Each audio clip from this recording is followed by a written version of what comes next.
નમસ્કાર મિત્રો, આજના વિડીયોમાં આપણે સોમવારના દિવસ અને રાત્રિના ચોઘડિયા વિશે જણાવવાના છીએ અને સાથે સાથે જ કયું ચોઘડિયું કેટલા ટાઈમ સુધી રહેશે એના વિશે પણ વાત કરવાના છીએ। તો મિત્રો, આ વિડીયો તમારા માટે ખૂબ જ ખાસ બનવાનો છે, કારણ કે કોઈ પણ શુભ કાર્યની શરૂઆત કરતા પહેલા ચોઘડિયા મુહૂર્ત જોવામાં આવે છે। તો મિત્રો, વિડીયો અંત સુધી જુઓ અને જો તમે અમારી ચેનલમાં નવા હોય તો ચેનલને સબસ્ક્રાઇબ કરી બેલ આઇકન દબાવી દેજો, જેથી આવનારા બધા જ વિડીયોની અપડેટ મળતી રહે।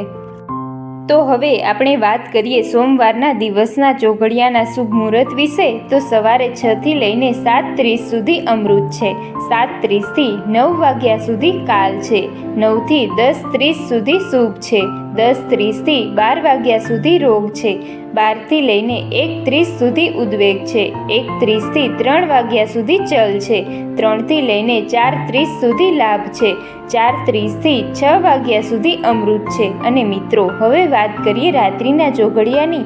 તો સાંજે 6 થી લઈને 7:30 સુધી ચલ છે, 7:30 થી 9 વાગ્યા સુધી રોગ છે, 9 થી લઈને 10:30 સુધી કાલ છે, 10:30 થી 12 વાગ્યા સુધી લાભ છે, 12 થી લઈને 1:30 સુધી ઉદ્વેગ છે, 1:30 થી 3 વાગ્યા સુધી શુભ છે, 3 થી લઈને 4:30 સુધી અમૃત છે અને 4:30 થી લઈને સવારના 6 વાગ્યા સુધી ચલ ચોઘડિયું રહેવાનું છે।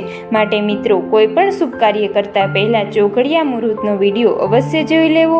અને મિત્રો, આવા જ અવનવા ધાર્મિક અને શાસ્ત્ર સંબંધિત વિડીયો જોવા માટે અમારી ચેનલને સબસ્ક્રાઈબ જરૂરથી કરી લેવી। ધન્યવાદ।